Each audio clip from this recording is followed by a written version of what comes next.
Well, thank you all for coming out. That's really wonderful. We're delighted that you took this dangerous stand to come tonight and deal with issues that are not always comfortable but are always important.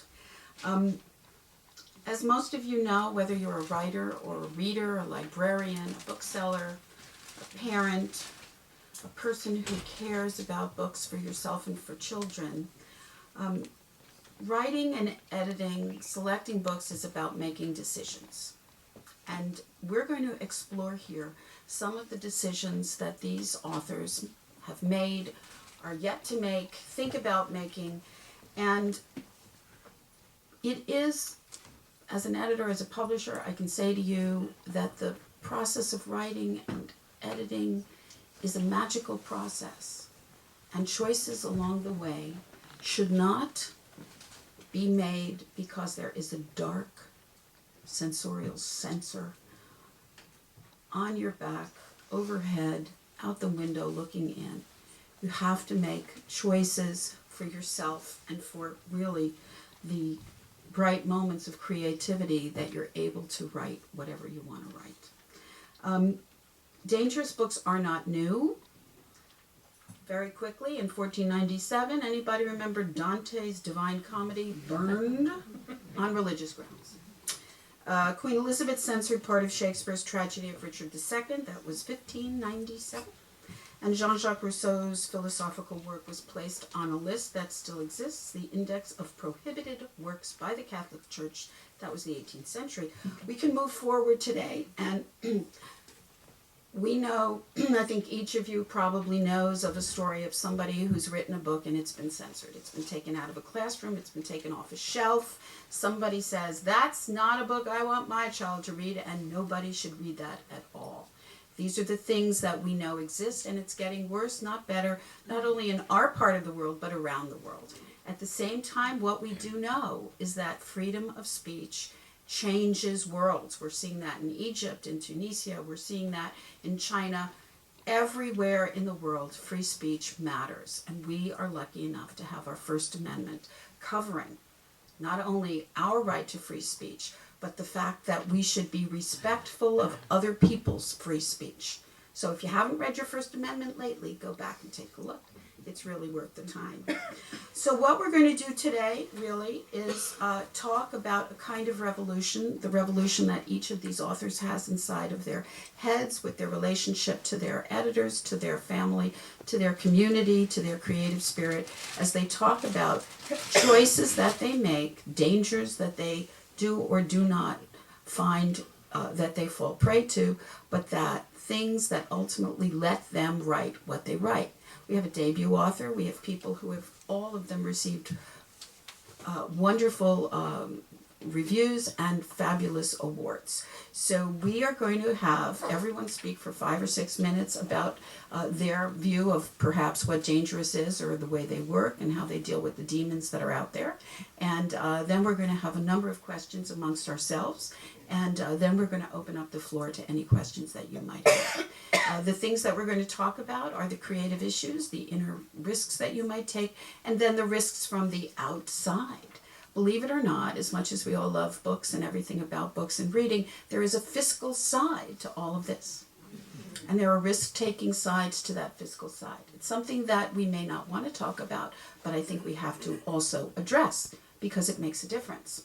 It makes a difference if you do get an award. It makes a difference if a publisher says that is something I will never publish because of X, Y, or Z. And we've got stories here about people who have said, I don't care what you said, somebody's ultimately going to do it in many different ways. So enough about me telling you about what we're going to do. We're going to start right off.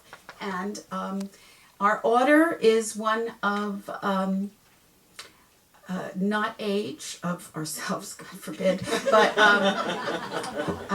just thinking about really teenagers as a wide and open, wonderful marketplace. And from our multi award-winning author, let me tell you a little bit about Rita Williams-Garcia. So if you will, let me officially tell you, Rita's young adult novels have been recognized by the Coretta Scott King Award Committee, and she is the 2011 Author of the Year for Coretta Scott King. She's a PEN Norma Client, American Library. There's so many awards, you're going to have to clap a lot. Just wait. Can I tell a few more? You don't mind. Come on. Newbery Honor, let's hear it. National Book Award finalist, and I haven't even told you the title of the book. Excuse me, may I do that? No, it's okay. Many awards. Rita has been out there toiling in the fields, really honestly talking about things that kids think about, need to hear other people resolve and deal with in all of her books, many books that have, and not just this new one that is so well worthy of all the awards it's received. So Rita's going to, however, focus, I think, on the new book. Oh, I'm going to talk, just kind of talk. Okay, just kind of talk, here we go, and then we'll talk about this book in specifically, because there are a number of things I think where she really was out on the limb making dangerous choices, and we're going to start with Rita. Good evening, everyone. Thank you for coming out. My career in writing for teens began in the 80s, back when Beverly and I were mere teenagers, with a story about a girl whose behind was considered too big for ballet. That story took almost 8 years to find a publisher. 10 years later, there was an abortion in the first chapter of my third novel. Later, a boy fell in love with a girl whose rape he witnessed. 2 10-year-old girls attempt to keep a secret of one girl having undergone the ritual of female genital mutilation. A sophomore girl can't wait to grab a good spot to watch one girl jump another girl at 2:45. And in 1968, 3 young Negro girls receive free breakfast and re-education courtesy of the Black Panthers. You could say I know a little something about dangerous choices in storytelling, but I hope you'll come to see that, to me, storytelling is yet another opportunity to make it new, to show that what hasn't been seen yet will be seen from yet another angle, or to consider what you otherwise might not consider. Risk-taking expands to all aspects of storytelling, not just merely taking on risky subject matter, but also taking risks in genre, craft, and style. Risk without change is merely indulgence. Through my career, I've been most often noted as a writer of snappy, realistic dialogue, often reflecting contemporary, urban, Southern, sometimes even Caribbean people of color. My new work takes me away from my noted strengths, particularly at a time when I could just ride the wave of celebration. My new work might leave some to question my cultural and personal integrity. So be it. It might leave some to question my motives. So be it. Or sanity. But this work, like each and every story that I tell, whether I play to my strengths or not, this work comes to me with a great deal of challenges. And there lies the reward for me as a writer to tell this new story. I set my own personal bar, and it's weighted against my own desire to grow or accomplish something new as a writer. So it's quite a leap from, yo, can I get a play? To, and the beastie, foul beastie, smelled the low boy, smelled the fear rising off his scalp and skin, smelled his long-awaited supper crouching in the thicket. But then, that's a risk that keeps me motivated. Thank you.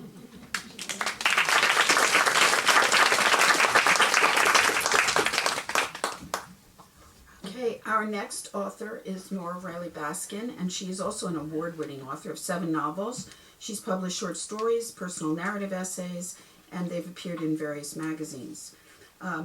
Nora also teaches creative writing through the Gotham Writers Workshop and the Writers Center in Sleepy Hollow. Her 8th young adult novel, The Summer Before the Boys, will be published in spring 2011. Her most recent book, Anything But Typical, received the Schneider Award at the American Library Association. And she's going to tell us a little bit about her dangerous choices. Okay.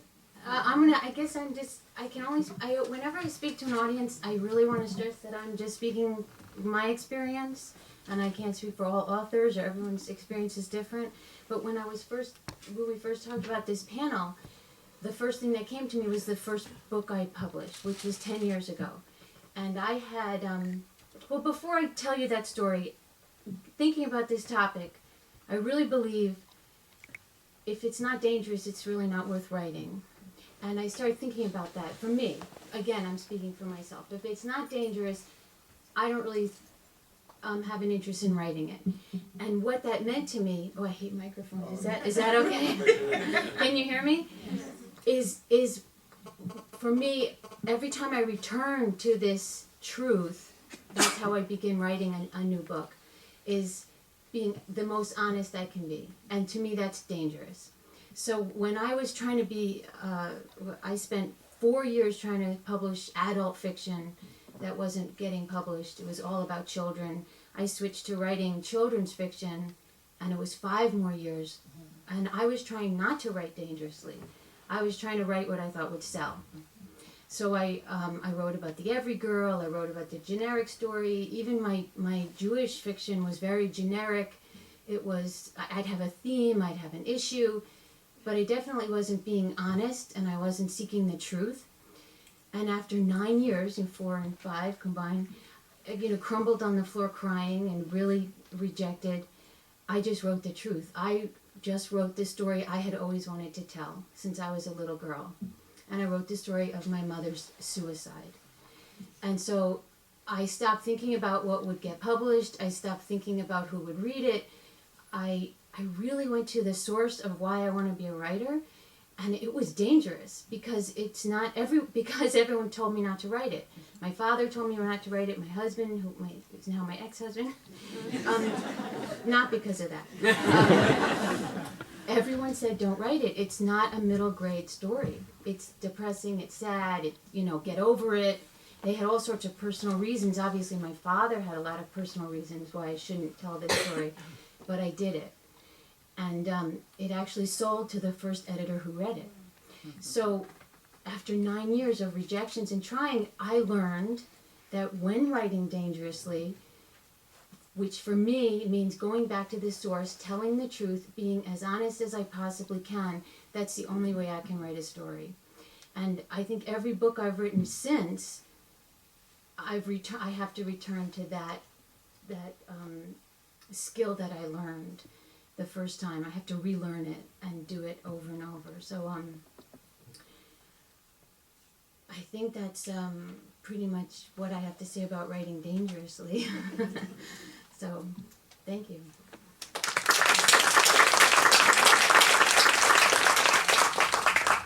Okay, our next author is Adam Gidwitz, and he is a debut writer. His first novel, A Tale Dark and Grim, Publishers Weekly and School Library Journal both named as one of the best children's books of 2010, and the New York Times wrote, A Tale Dark and Grim holds up to multiple rereadings like the classic I think it will turn out to be. He teaches 2nd grade math, 5th grade language arts, and high school English at a private school in Brooklyn, New York. His book was recently named an ALA notable title, and he's going to tell us how he lives dangerously and writes so as well. I don't live dangerously. You do. You teach 3 different grades of school. That's dangerous. Yeah, no, maybe that's what. When you told me that, I said that's dangerous. So when I was thinking about what I would say, I was thinking about the book and dangerously risks that I took, and I desperately wanted there to be risks. I wanted it to be dangerous, but I just couldn't think of what they could possibly be. And then I realized, okay, maybe there was one risk, so I was going to talk about that. And then yesterday I was like, oh no, there's another risk. And then like an hour beforehand, there was another risk, and I realized this must have been a death-defying act writing this book. I can't believe I survived it. It's so risky.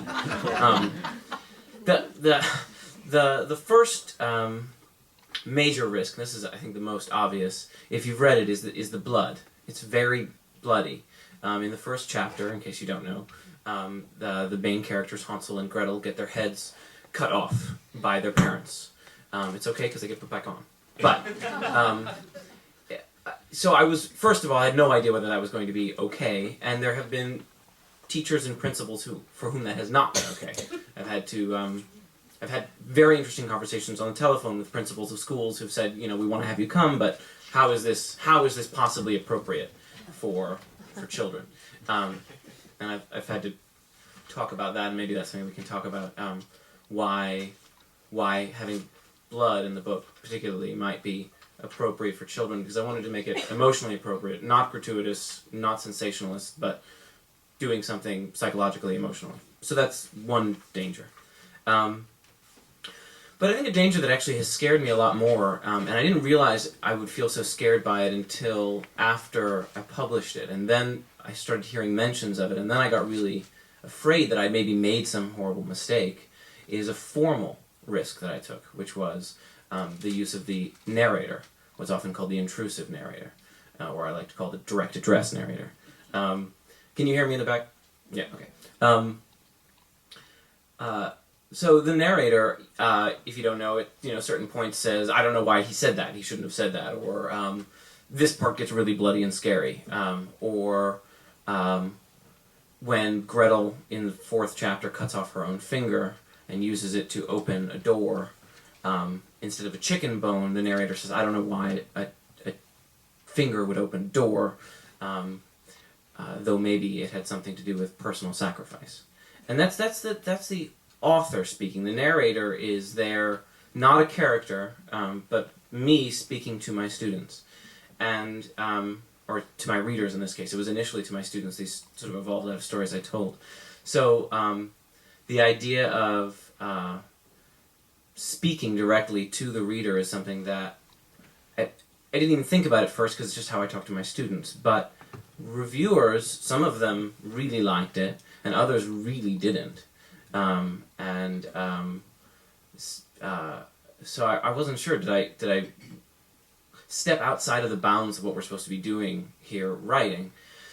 Then I started reading this book to the kids, started visiting schools, and very quickly I found that I think I hadn't made a mistake. I heard a great story the other day about a kid sitting in his library, and his librarian was walking by, and he looks up from my book and he says, "This guy's talking to me!"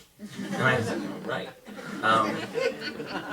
But formally we have a standard. What is a great book for a child? Very often it's realist, right? It can be historical fiction or modern, but we have a particular style that we expect from a serious work of literature. And I was very worried that my book would be relegated to sort of pop, cheap pop, right? Because of the direct address. So that hasn't really happened, which has been very lucky, but I found immediately I was very scared about it. The last risk is an emotional one. So there was content risk, which is blood, a formal risk, which was the narrator, and then there's the emotional risk. And obviously every writer, you all know, we take huge emotional risks in writing. My risk, I'm going to just read not from the book, just from the bio in the back. I say, Adam always writes about things that he's experienced personally. So while all the dark and grim things in this book really did happen to Hansel and Gretel, they also happened to Adam.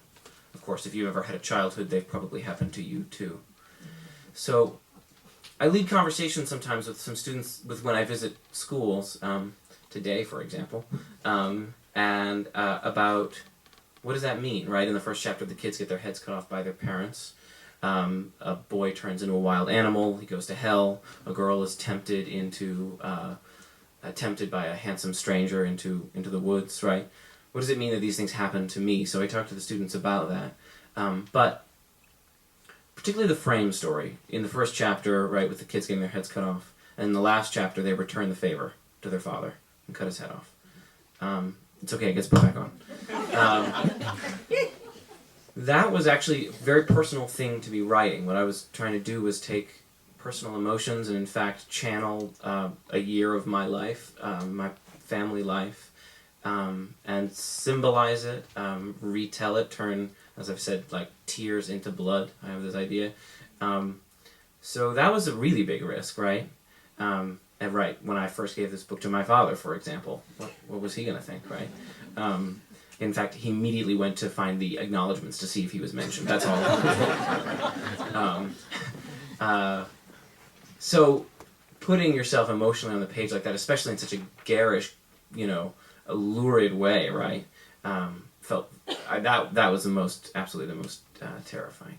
But it's all been worth it. It's better than 10 years of psychotherapy. I got to tell you, just putting it all out there. So, yeah. That's all. Thank you.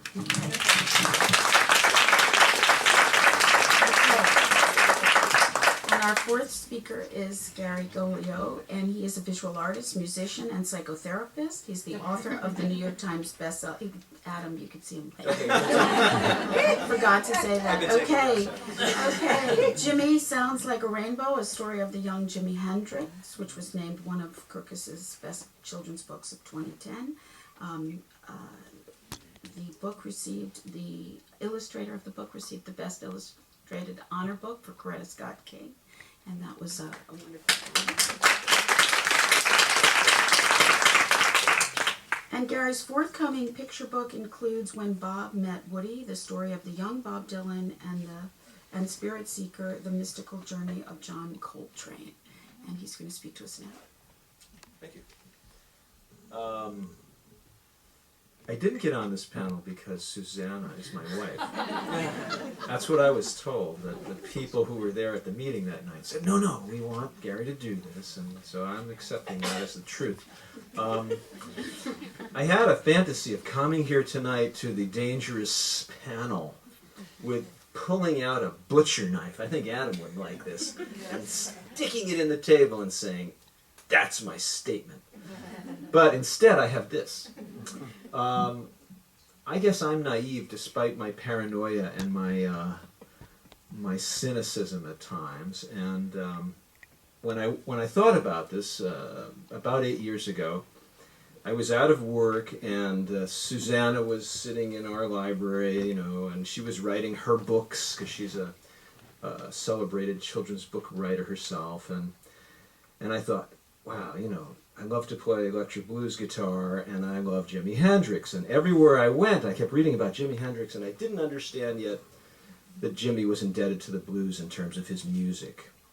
And so I learned a lot. And as I started reading this, I thought, wow, this is a great story for kids. And so I started writing this, what I thought was a picture book, and it turned out to be 6,500 words, which is not a picture book. And she said to me one day, she said, what are you doing over there at your desk? And I said, I'm writing something. And she said, writing something? I said, a book. And she said, what is it? And I said, you don't want to know what it is because you won't be happy. I said, and then she finally, weaseled it out of me, and I said, it's a book about Jimi Hendrix as a boy. And that's just what happened here just now. There was silence. And but when she read it, she said, hey, this is all right. This is good. And it took a long time to bring it down to a picture book level. And in the meantime, because I was so naive, I thought, well, what's wrong with telling this wonderful story about this young boy who grows up in Seattle in the 40s and 50s and has nothing and uses all the stuff, the minimal stuff he can find to nurture this fantasy he has of being a musician. What's so scary about that? But it scared the living daylights out of people. And when I told my sister-in-law at Thanksgiving or Christmas dinner, I think it was, she just looked at me and she said, Gary, you're crazy. This is crazy. You can't do that. Which is exactly what two well-known, I won't give any names, of course, unless you pay me, but two well-known editors said to me when my agent was passing it around. And one of them is an African-American editor, and she said, you can't do this, Gary. You can't do a book on Jimi Hendrix for kids. And I understood what she meant, because she and I are old enough to understand when in the 50s and 40s, before Martin Luther King and before the civil rights successes, if you were a black person, you had to be a good representative of the race. Those of you old enough to understand what that means. When they talked about race music and race records, and of course Rita understands what I'm talking about, if you were not a good representative of the race, because black people at that time were hoping to change, and they were hoping to enter the mainstream, and they were hoping to become middle class, whatever that means, and to become educated and accepted. And Jimi Hendrix was not a good representative of the race to a lot of his peers. They saw him as a crazy, Well, a lot of people used to call him using the N-word. They'd say, and these are his own people, they'd say he was a crazy, you know what I was going to say, right? And when he first came to New York City, he was living in Harlem, walking around with Bob Dylan albums under his arm. And people thought he was really crazy because he was dressed in these beautiful psychedelic outfits, and they made no sense to them. So I will say that Jimmy is dangerous to people because they think of him as the adult Jimmy. Jimmy did some things as a therapist working with kids who are dangerous. I work in a probation setting, and I do assessments for families and kids who have troubles. Jimmy did get into some legal trouble, and in those days, some of you old enough to remember would know that you were often given a choice. You could either go to jail or you could go to the Army.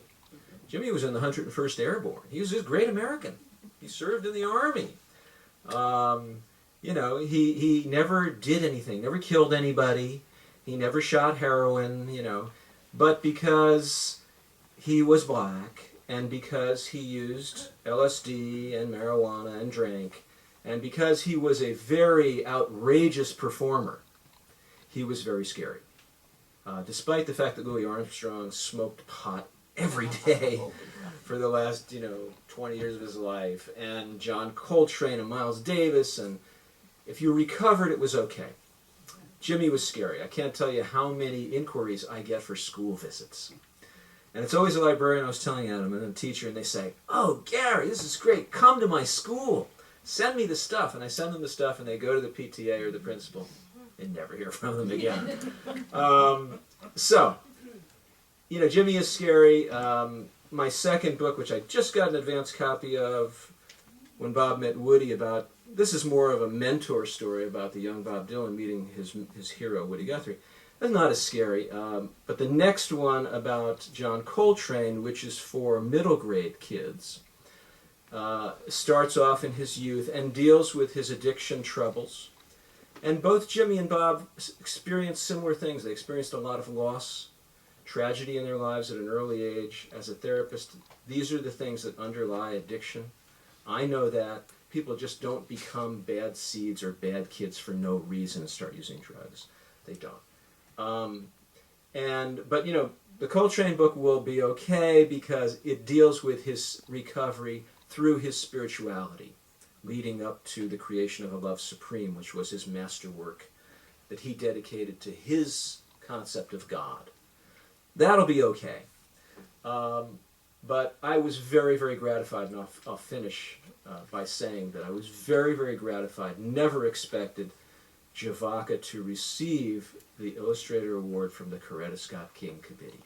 That meant more to me than just about anything else, because to me it said that things have changed, that they weren't afraid to give him a book based on his work, which is very beautiful and unusual, these woodcuts and things he did, about this guy who was, to me as an artist, just a very creative person with troubles, but a very creative and bold artist, and that can be very frightening to people. So, anyway, that's all I have to say.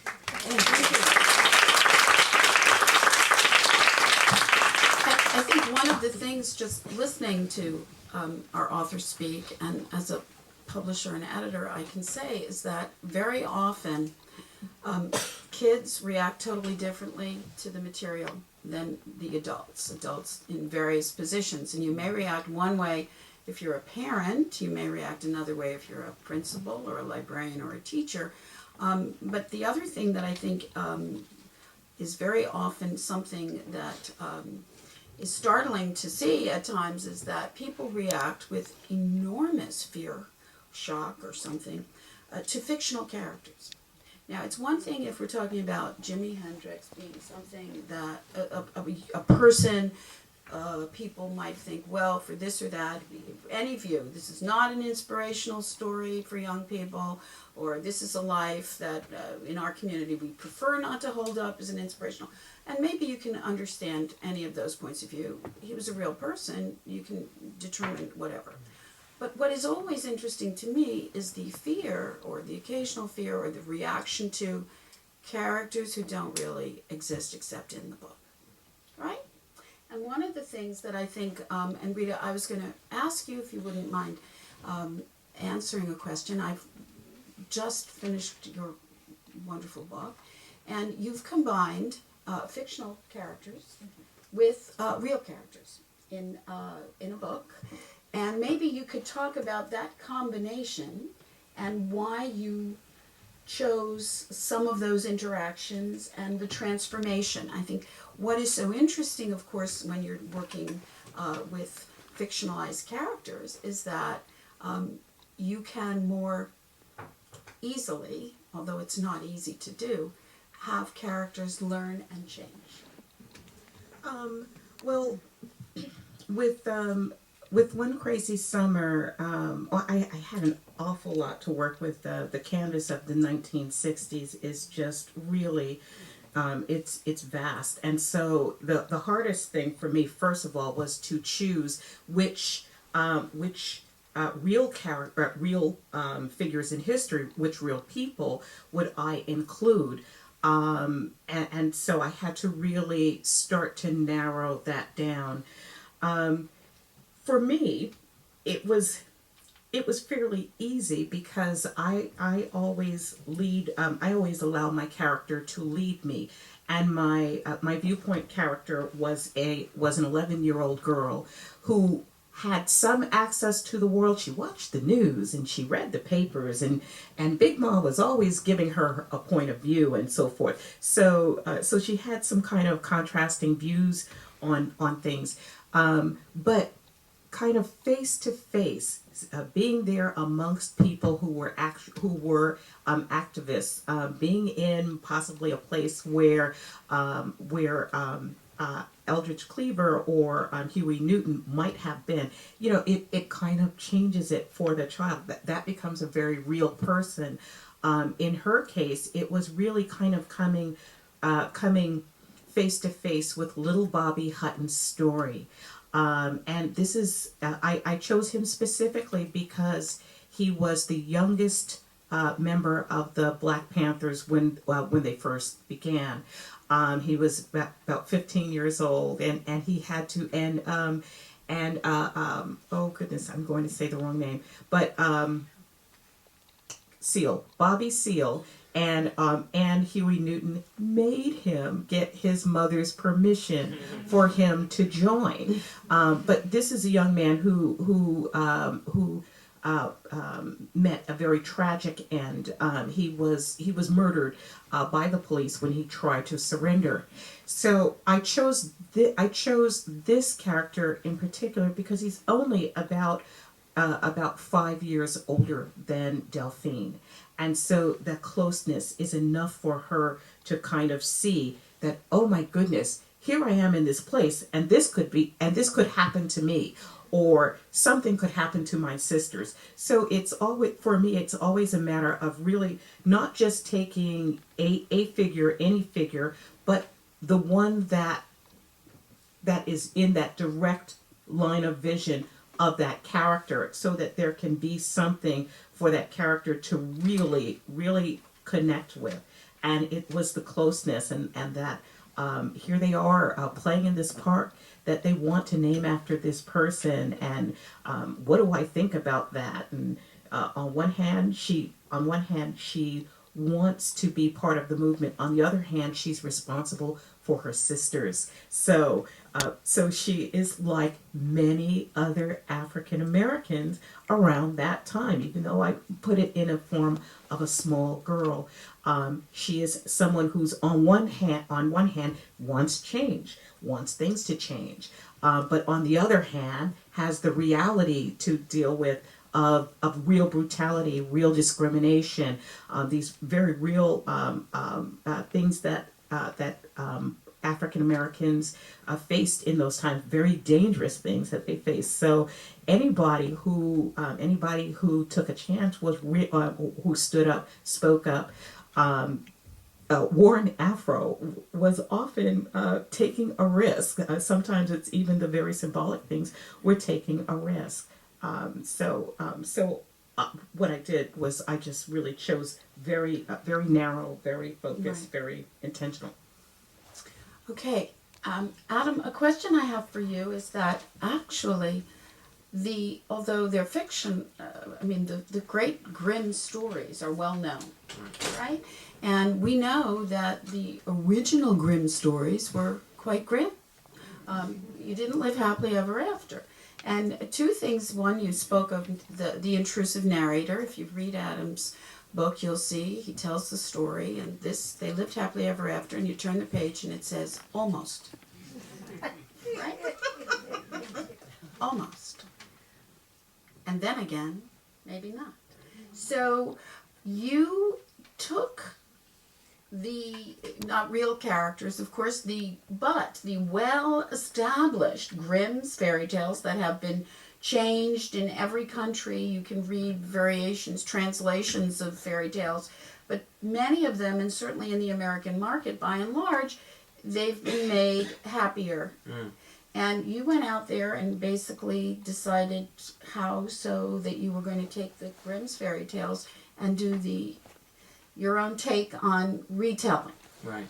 I think, a lot of us do know, we all know maybe 7 Grimm fairy tales. I think they're probably, if I asked you guys, well, not you guys, you're experts, but most people, to name Grimm fairy tales, you can name just about 7 of them, maybe 8, maybe 6. Go home and write down a list and see how you do. And so, there are about 300 that the Grimms recorded, right, that we don't know. That's the first off. But second of all, just as you said, we all know the Disneyfied versions, right? Especially our children know the Disneyfied versions and the cute versions, the animal versions, there was a great, movement of multicultural fairy tales, but they were all cleaned up, right? So my feeling about fairy tales is that when you clean them up, you essentially denude them of all of their potential power, right?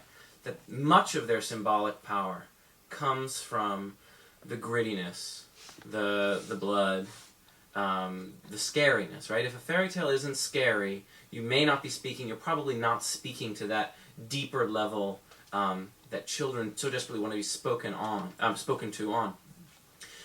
Bruno Bettelheim said about fairy tales that we want to shelter our children from the dark part of life, but not all of life is sunny, and children nourished on such one-sided fare end up as one-sided children, one-sided people.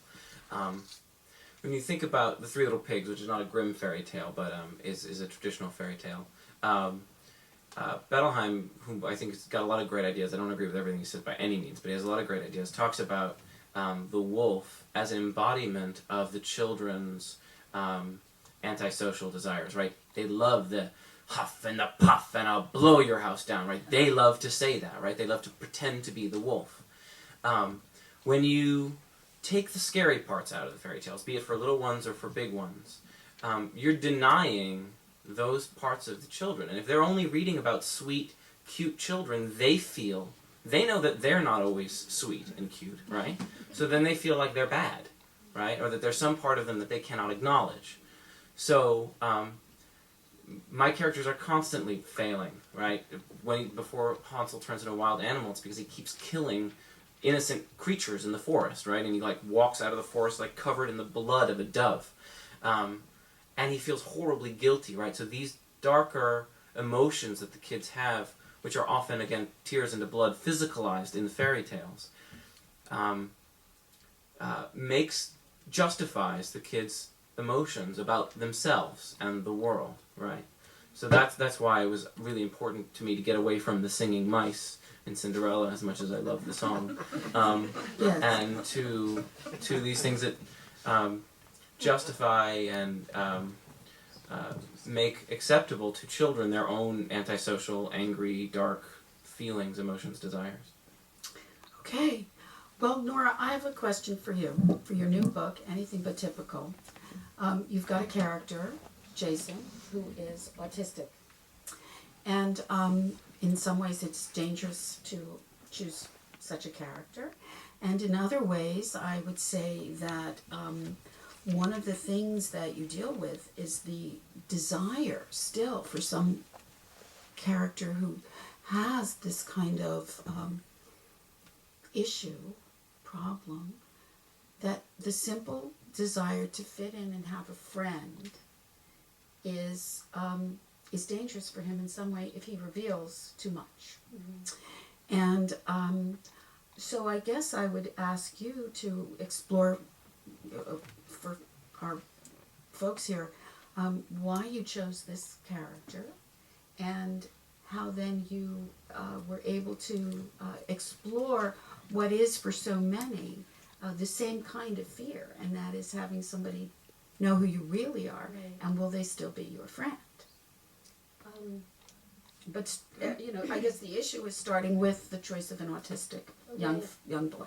Well, it kind of ties into what I said. My first novel was about my mother's death and my childhood. My second novel was about my childhood, and I think my third was, anyway, the first 5 or 6 books I wrote were really autobiographical. Like, people that knew me and read me just recognized everything that was in there. And I really wanted to try to grow as an artist and change and write something very different from myself. A boy, he's autistic. I put it in first person so that it would be as personal as I could possibly make it. And I did a lot of research. I read a lot of books. And then as I was writing it, I found out he's me too. And I really don't mean that. I don't mean to be disrespectful in any way. I learned so much, and I have. I made my boy a high functioning because I realized there's all sorts of children on the spectrum and adults on the spectrum, and I needed him to. He's a writer. I'm a writer. He had so many issues that I have, and it was so easy. It was almost easier to write from his point of view than it was even my own. And I just find every book I write, it starts out there chronologically or very specifically about me. Like, this is my life. I lived in New Paltz. My character lived in New Paltz. Her father was an art professor. My father's an art professor. My brother's name is Stephen. In my first book, the brother's name is Ian. And then I get down here, and then in the middle, I try to get more and more symbolic, but I keep finding they're still about me, even more distilled in a way and more symbolic. And Jason was too. He, like you said, he just wants to fit in, and he feels very different. And I've always felt very different. Having the history I had, having felt like I didn't have a mother and I didn't know what it was to fit in at all. I still feel that way. I'm very nervous right now. No, I'm getting better. You're with me, Nora. I'm going to be 50, so I should get this together, right? Like, fast. I have a couple months and I'm going to have this down. But the sense of feeling like you're an outsider looking in or an insider looking out, well, I think it's the same, right? Is how Jason feels, but I think it's how everyone feels. And it's, or readers and writers. I don't know if everyone, but people who are interested in those things. And but what happened when I wrote this book was I got a lot of flack. What I found kind of interesting publishing this book was, and I don't know if it's with adult fiction, but it's certainly with children's fiction, and it happens like Ellen Whitlinger, do you know who she is? And she writes about homosexuality, but you're not gay, you can't write that. And she gets it coming and going. She gets honored for it, and then she gets slammed for it. And I, for the most part, I didn't get slammed for it, but every now and then I get a review where the person accuses me of not being autistic. And first of all, I feel like saying, like, how do you know? I really do. I really, really do. And how do I even know? But, I mean, and that's not to be disrespectful again, but I learned a lot, and I certainly found people I was very close to who turned out that I discovered were definitely adult autistics that I loved. Look, I'm getting choked up very much. So people, and I don't know if it happens in adult fiction. I mean, I don't think anyone accuses, I don't know, name me someone, the woman that wrote The Help. I don't know, can you think of someone? Like, I don't know that adults get slammed for not writing about who they are. Richard Russo, didn't he write, is it a woman? Anyway, I did. Sometimes, not Yes. a lot. And I found that, I don't know if unfair. I mean, you're a writer. That's what you do. You know, you find different voices and you find universal themes. Well, I think that's one of the interesting aspects of risk taking, the inner risk and the outer risk, and that I think from the point of view of an editor, you get a manuscript and you read the manuscript, and if it's a debut author or somebody's shifting houses or you don't know anything about it, you read it. And it's the honesty from the text. You know, I've said to any number of people, the thing that you have to understand about our industry is that the book goes out, it's written by a real person, it goes out into the world all by itself. And when you're ready to send it out into the world, you cannot ever think that you can stand next to the book and say, I just want to tell you what I meant, page 1114. Here's the story. You know that lady, you don't quite understand what's happening? I only could tell you this much. Okay, doesn't happen. This book goes into the world unto itself. Every single one. So if you're afraid of Jimi Hendrix, have you listened to his music? I mean, there are so many other aspects that you can approach something to understand, if you really want to, about the position of the author. You know, many of you, gosh, I'm thinking of my old Lit days, you know, when you do criticism, do you know anything about the author when you read the book? That's one way of criticizing. You know everything. His mother is in there, his wife, his daughter, his granddaughter. He hated, you know, chocolate. The person in the book hates the chocolate. Or you're saying it's very personal. Those who know, you can do that. And then there's the other way. You know nothing about the author. The book stands unto itself. That's it. That's it. Were things taken, risks, or were you using what you knew? That's taking a risk as well. Yeah, I guess I believe, and I learned in my literature class, whether you know anything about the author or not, the book stands on its own, and it's the reader who brings to it whatever they bring to it. That's right. It's a two-way street. It's the writer and then the reader, the communication, and it really doesn't matter what the author intended or didn't intend. Or Well, that is a point of view, and I think one of the things that in our business that we don't have any control over is that although you have control when you've written your book, you work with your editor, it then goes off into the world and lives unto itself. Adam told a wonderful little story in the back that I was saying that the world is also changing. We were just talking about the business, that in fact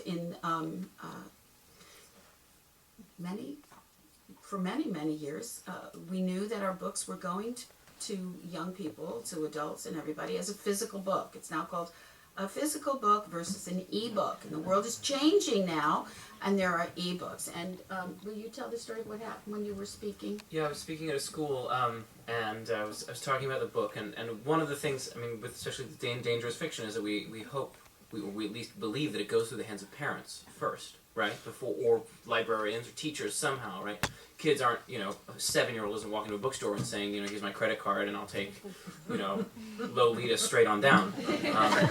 Gary's joke, actually. But I was in this talk, and at the end of the talk, in the middle of the talk, some kid raised his hand and said, "Is it available on Kindle?" And I said, "Yeah, you can get it on Kindle too." And he came up to me at the end of the talk and said, "I bought your book." And he had it right there on the Kindle and never went through his parents' eyes or the teachers'. I think he downloaded it right when I was in the middle of the bloodiest part of my reading. Bam, got it. Yeah, great. Right. So one of the things that's interesting and that we're going to ask everybody to briefly speak to is the issue of gatekeepers. And you have your idea, you've written your book, you've worked on it, you've everything about it feels right, honest, you've gone through your inner dangers, your risk taking, there it is, and then it goes out into the world. And it goes into the world when you are an author of books for young people, for children, not directly to your reader. By and large, of course, on the Kindle, it might, there's somebody, but we have to go through those gatekeeper levels. Well, you've got reviewer. First, you've even got, I mean, I have to say, whether you folks know it or not, I guess you hear it from us as when you're dealing with your editor, we finally accept your book, we work it out, we're happy to be publishing your book, hooray, hooray, hooray. It's coming, it's done, it's edited, we get a jacket everybody likes, and we're going to talk about that as another aspect of this conversation. First, we, in the publishing inside our houses, we have to basically sell it to our reps. Because if you want your book out the door to get to the next level of gatekeeper, you've got to have the in-house people not say to you, I can't sell that. Are you crazy?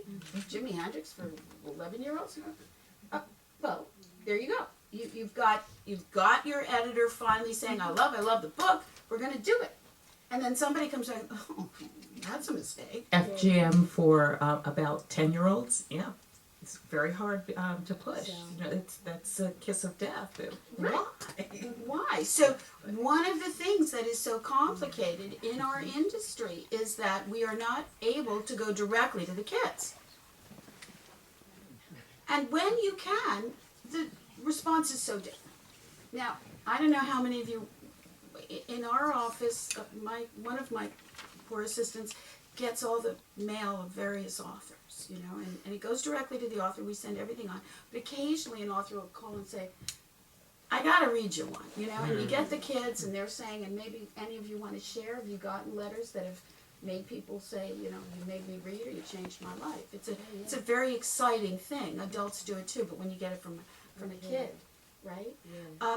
But one of the things that I think maybe you could all speak to is also the aspect of how can you perhaps help other people understand that long process of getting to the kid and how the kid is in your mind and not necessarily the reviewer or the bookseller. When you're writing a book because you're writing for young people, are you thinking about your audience or are you just writing? Anybody? Well, for most of my life, I was a visual artist, so I was a painter, and I used to make my living that way as a landscape painter. And I just lived that life of doing what you wanted to do, and believing that, either some galleries would accept your work, and some corporations or some clients would buy it, or they wouldn't. And so, when I wrote these books, I, rightly or wrongly, did the same thing. I wrote what I thought I would have wanted to read when I was a kid. Mm-hmm. And I was very big into comic books. In those days, comic books were like, but I'll tell you, I learned some incredible words from comic books. Like invulnerable. And if you read Thor, in the Marvel comic series, these anachronisms from the Middle Ages, and I could quoth. I could speak to my friends in Middle English, and but they gave me a sense of story, and I think one of the, not the most, but I think, well, as an artist, you think about Guernica by Picasso, and you think about Goya's etchings, which were very brutal. Adam would love those, bodies hanging from trees, and they're about war and death and brutality. So to put pictures together with words, I've always felt is very powerful, whether it's Iron Man and Spider-Man, or Bob and Woody, or Jimi Hendrix.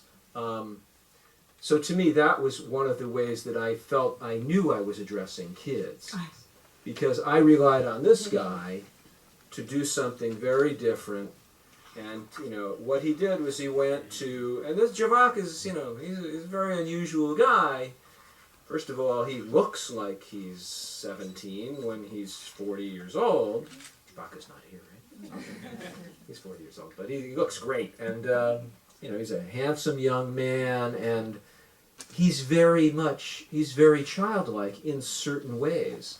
So, he makes these cutouts. He's a grown man. He's in a studio making cutouts of little guys and pasting them up, and they all come apart, and they're like toys. And he went to Jimi Hendrix city in Seattle, and he went to the neighborhood, and where's the wonderful thing here?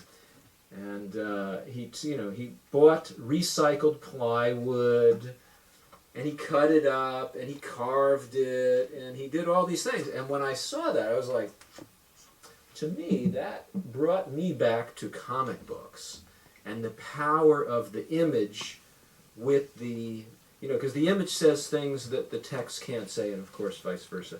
And these people conjure images in your mind. So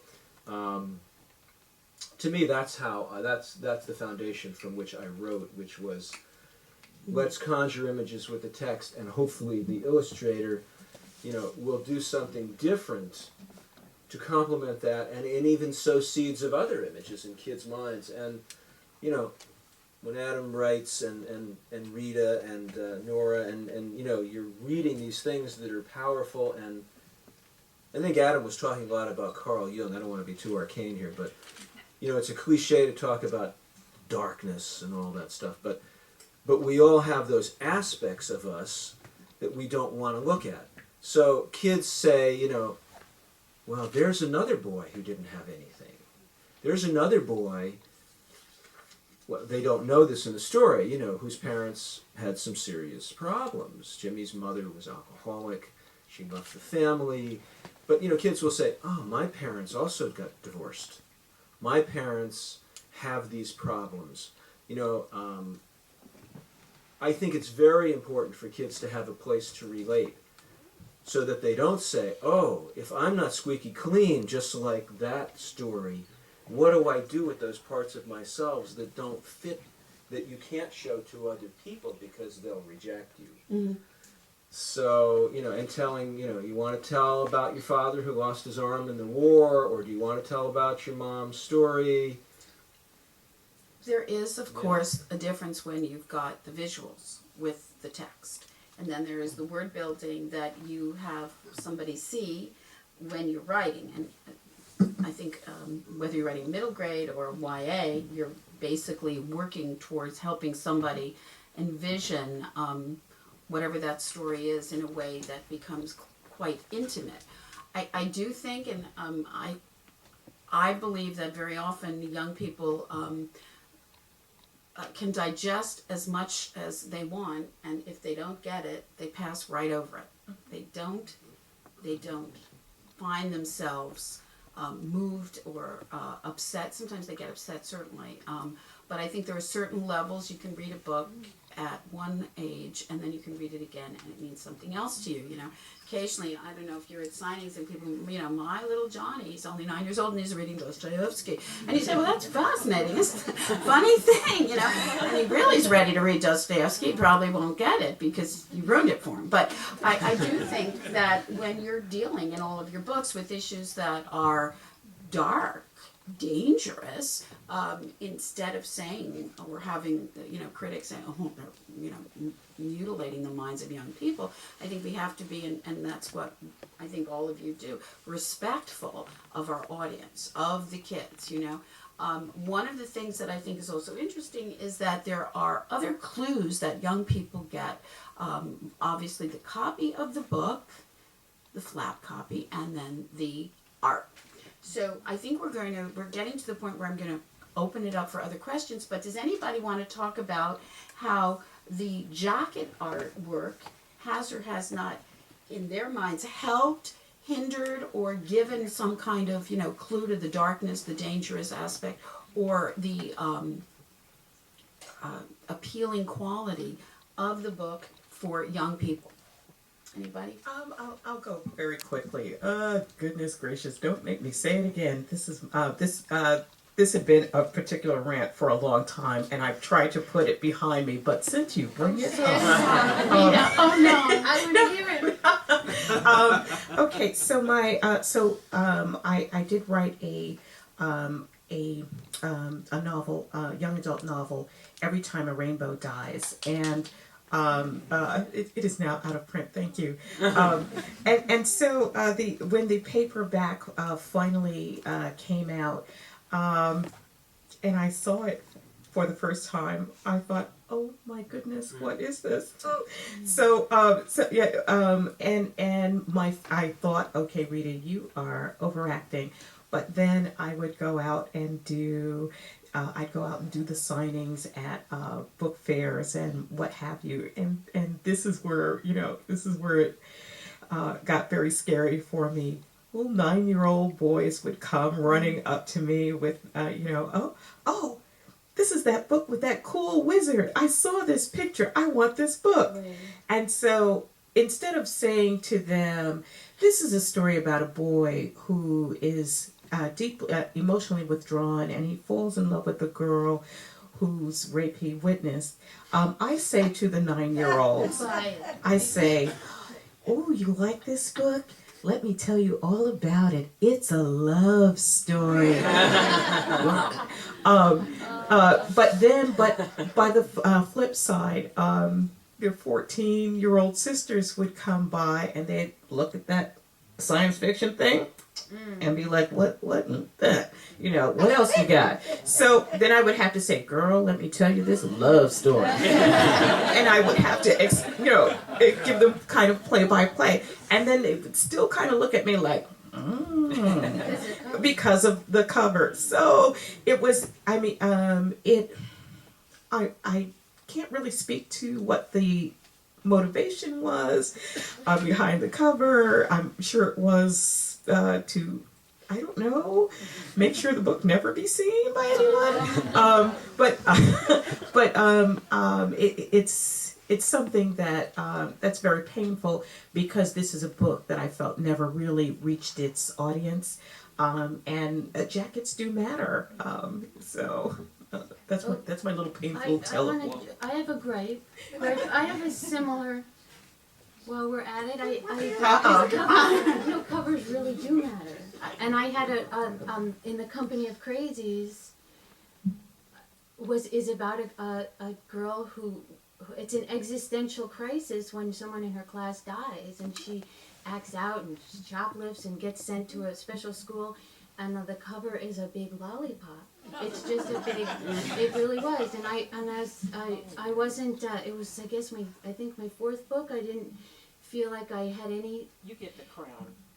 It was, and I was so hurt. I said, it doesn't say anything about what's inside this book, and I was very hurt. I couldn't say anything about it. I think they took away the grass when I said I didn't have the clout. I don't know if anyone has the clout to talk about the cover. So I have a similar. Covers are really important. Right. And you know how much I love this one. My editor said, I think it was a beautiful. But when it fits, it's amazing. Yes. When it works and you're happy with it, it can really take you down. Right. Anyone gripe? Anyone else? Happy news. Very brief story about the dragon on my cover. In the first draft of it, it didn't look at all like a dragon. It looked like a llama, and I was very upset. And I told them that they had to change it, and they said maybe. Well, now it looks more like a dragon. Yes. It doesn't look like the dragon in the book, but it does look like a dragon. I love the cover, but it looked like a llama. And I complained, and they said it may be too late to change. And I said, well, it's not too late to change the title, and if you don't change the cover, I'm going to change the title to Hansel and Gretel and the Llama. And they changed it. There you go. So titles and jackets do matter. They do matter. They give a message, sometimes the wrong message, usually one from inside of a public who tries so hard. We all do, really. It's marketing, right? Well, part of it is the whole aspect of how much do you want to sort of give away, how much do you want to tell your reader, how do you entice a reader and not turn a reader off. Those are the kinds of things that a title and, the llama, don't know. Right. In the Andes, it really was huge. Absolutely. Llama. So the title and, for all the work that you do, I think from the point of view of messages that you're giving, you may or may not be able to understand that a young person is getting a message from the title, from the art, from the copy, and ultimately when you can get beyond that, just like you have to get beyond those gatekeepers sometimes, ultimately you then get to the core, which is what you have written. And the honesty that you bring to your book, I do think ultimately is what lasts, because between those covers, when a child, an adult, a teenager is involved with you in that very personal way, your dangerous choices become a kind of intimacy that you can hardly fathom what somebody is bringing to your work and what they take away. And it is that fabulous mystical exchange that I think makes all the risks that are taken up here by all of our authors so important, and we thank you for that. So I'm going to open the floor to questions. Does anybody have any questions? Mike? There's a question.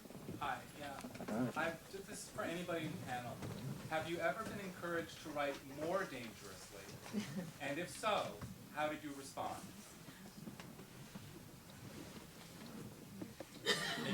Publishing companies aren't in the business of encouraging people to write more dangerous. I don't mean necessarily at your publishing company, just more generally.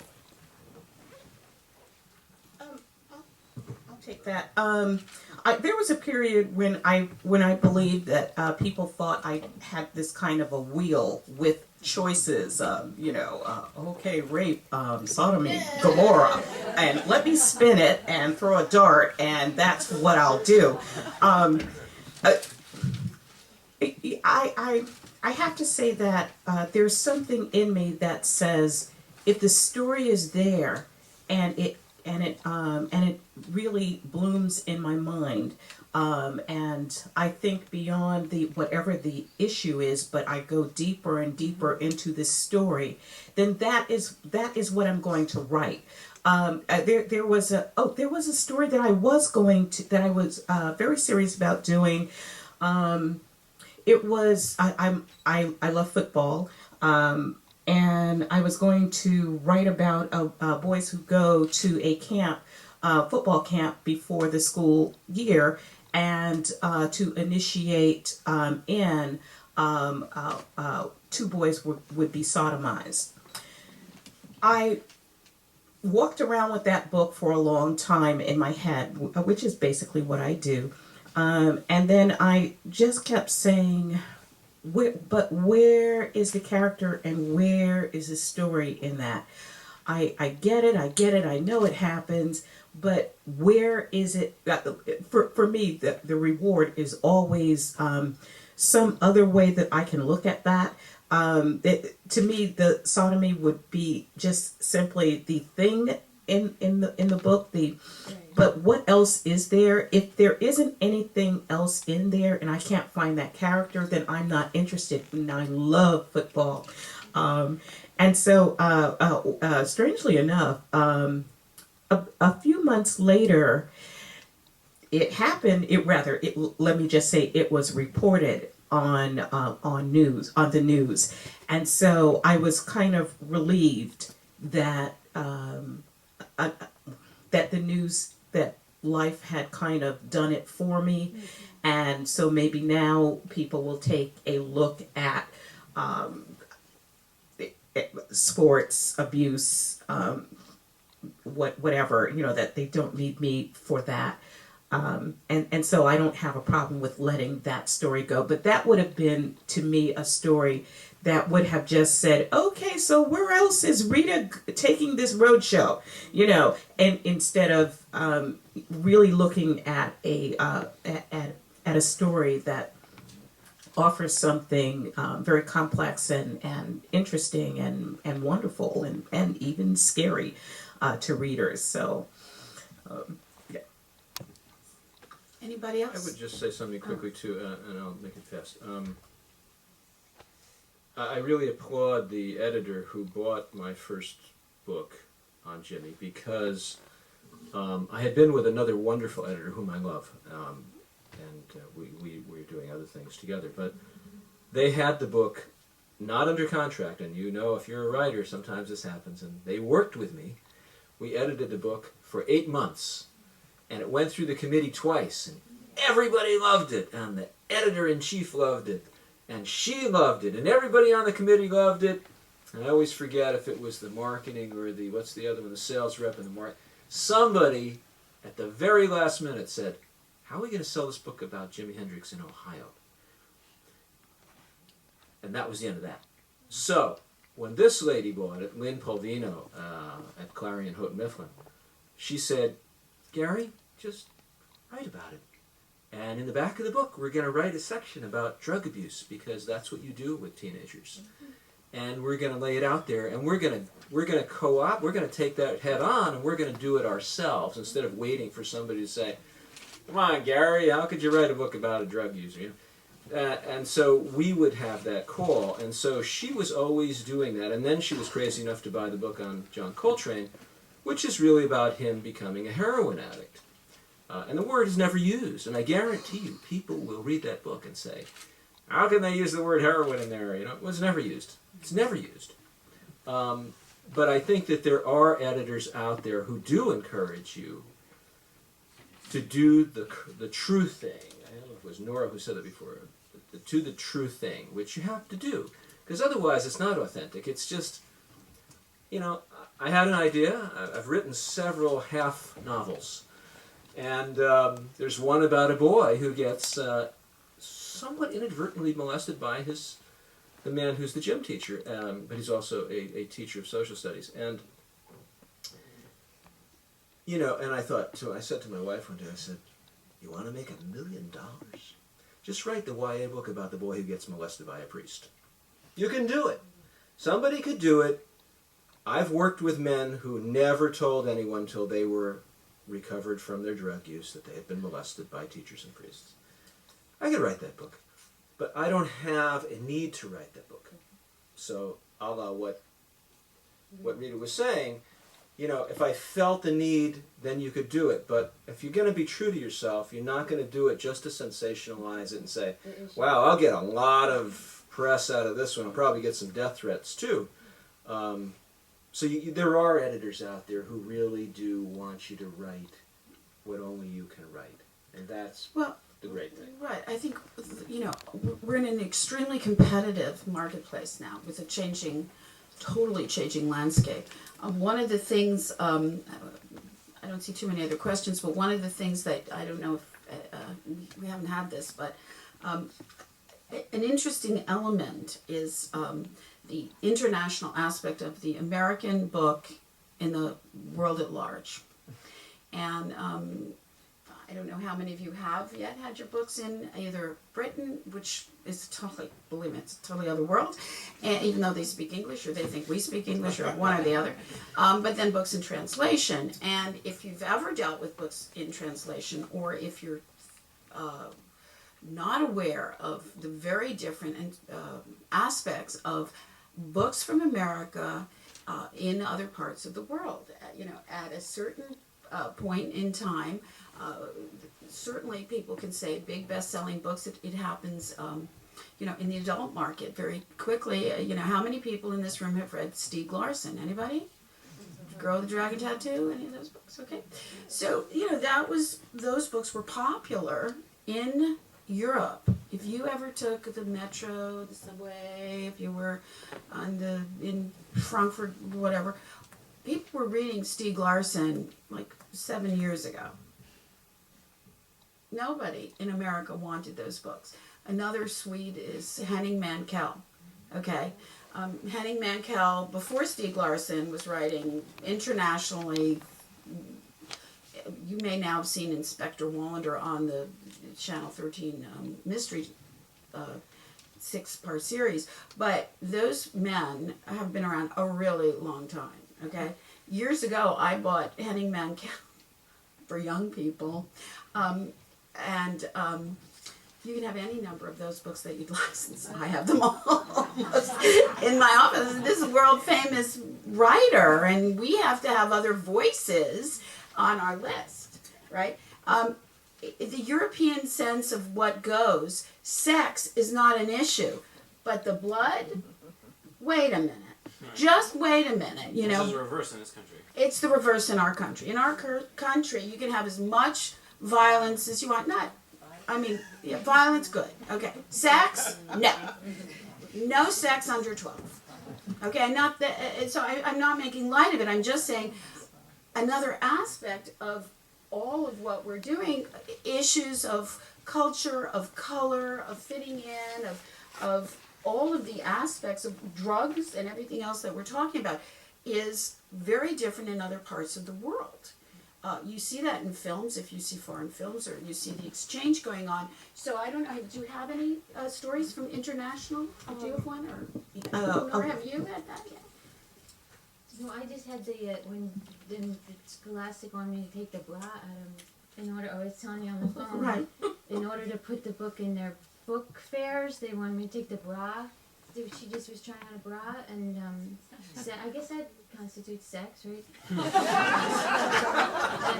and I refused. Right, well, And my editor First backed me Amendment. up, and Good. they didn't pick up the book. But it was interesting. It was So, unbelievable. right, there are different aspects in our country, in different parts of the country, and certainly taking our country vis-a-vis the rest of the world, that you would be startled at what does or does not travel. Right. What does or does not travel. Yeah, I'll just say Can very we get quickly. you 1 sec? Okay, go ahead. I'll just say very quickly. My first book, Blue Tides, but also Rainbow, both were published. Let's see, one was published by a Dutch publisher, and the other by Danish publisher. The first one, Blue Tides, was Danish, and so Jij Nederlandse. But I've had a hard time getting those books distributed and first published here in the U.S. But Much easier. not a problem. Right. I'm sorry, you had a Yeah, question. my question is just about the industry as a whole, and for PEN members in particular. We were talking about censorship and First Amendment rights and the freedom of expression. You know, the gatekeepers who seem to, don't want people to try on bras, or have the mothers leave their children in New York and go to California, or, cut their fingers or whatever. I mean, how do you kind of get beyond this as a creative writer? Because I think in the industry you do have a lot of Disneyfication and neuterization of really rich themes, and how do you encourage more as writers? How do you get through the editors and the marketing people to get to kids who really You hang tough. the story? Yeah, I think you have to write the best book you can, and hope that if you do it well enough, it'll get through. But what I find really fascinating is why this is only an issue in, we separate children's literature from adult literature, and I'm the rebel in the group because I think kids should go to the library and pick out any book they want. Nobody looked at what I was reading, and so I don't know if this is new. You know what? But these gatekeeper things, it bugs me. I don't know why we have that. Well, I think it's I think there's an interesting sensibility in that is the involved parent, the involved teacher, Yeah, and over. librarian, and some certainly over-involved. I think you would be surprised to know how many daring choices are made inside publishing companies and how many books are really published that really are out there. In many ways, and not just in sex, in terms of relationships, and in many different issues, from books that get the Schneider Award because they're dealing with people who are disabled in some way. So I think there are lots of different kinds of choices that are being made, and I think it is one of what's happening up here.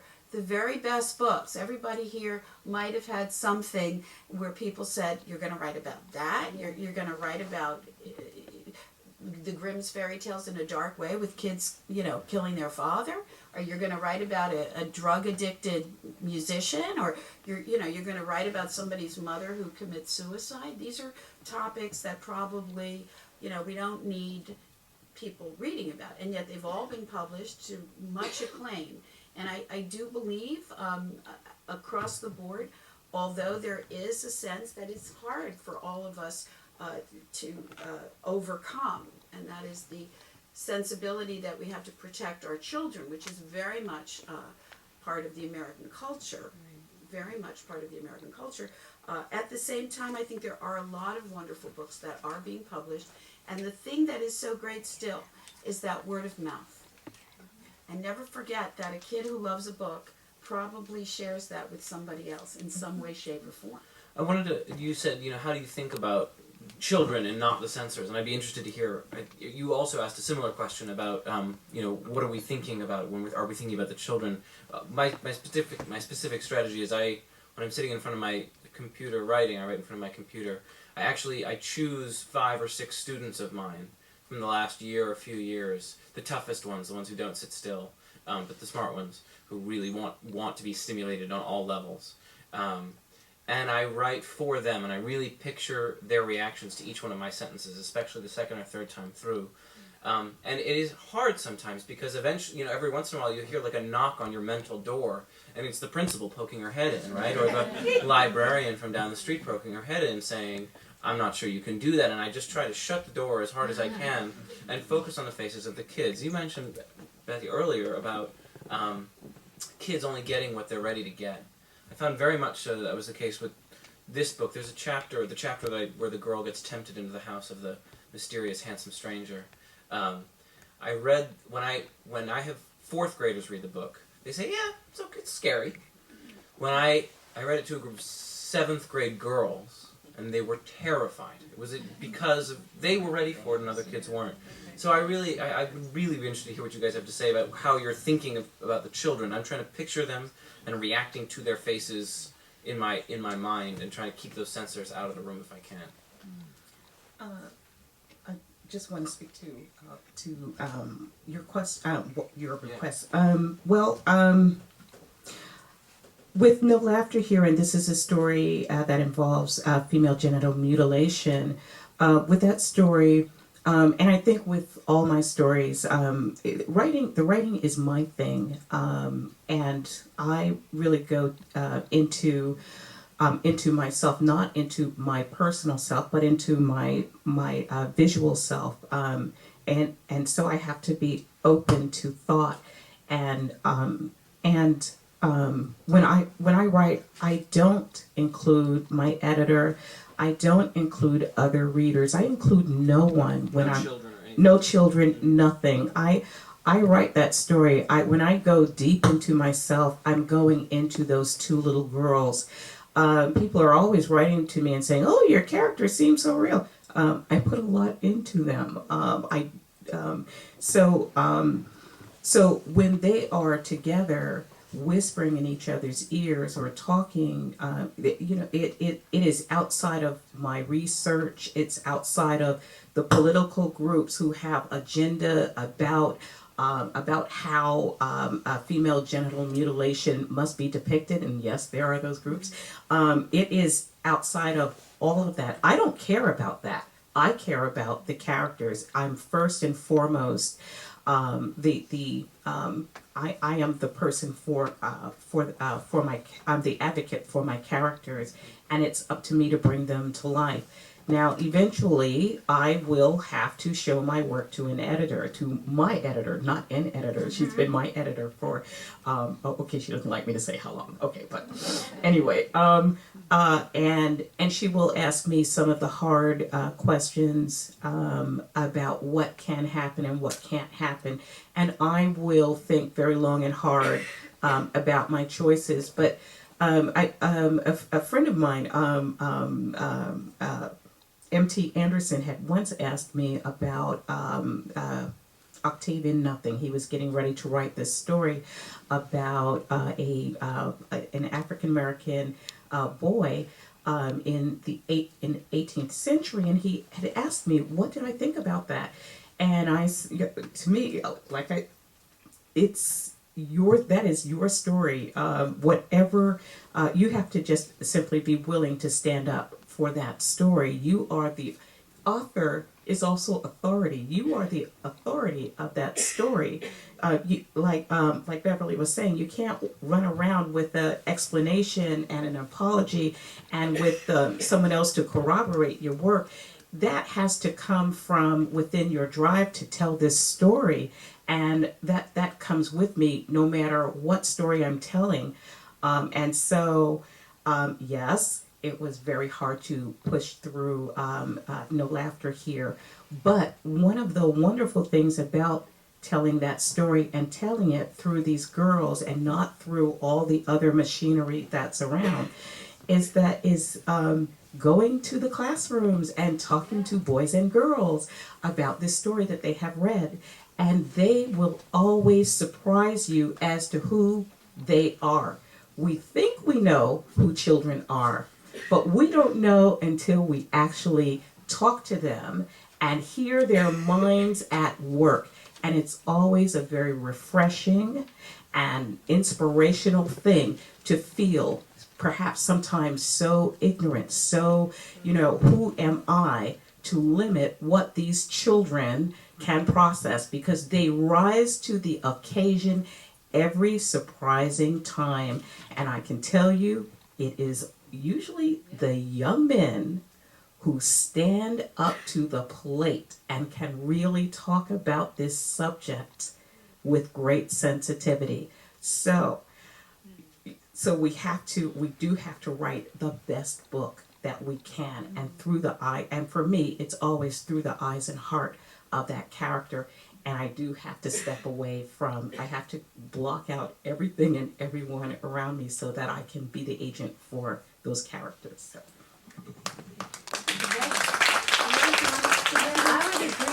I would totally agree when you were asking who, or someone was asking, do you think of the audience or the children? And I never do.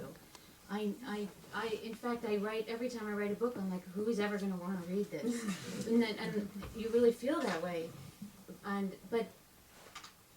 people will ask me, how do you write just like a 12-year-old feels, or how do you know exactly? And I can honestly answer it because that's how I feel.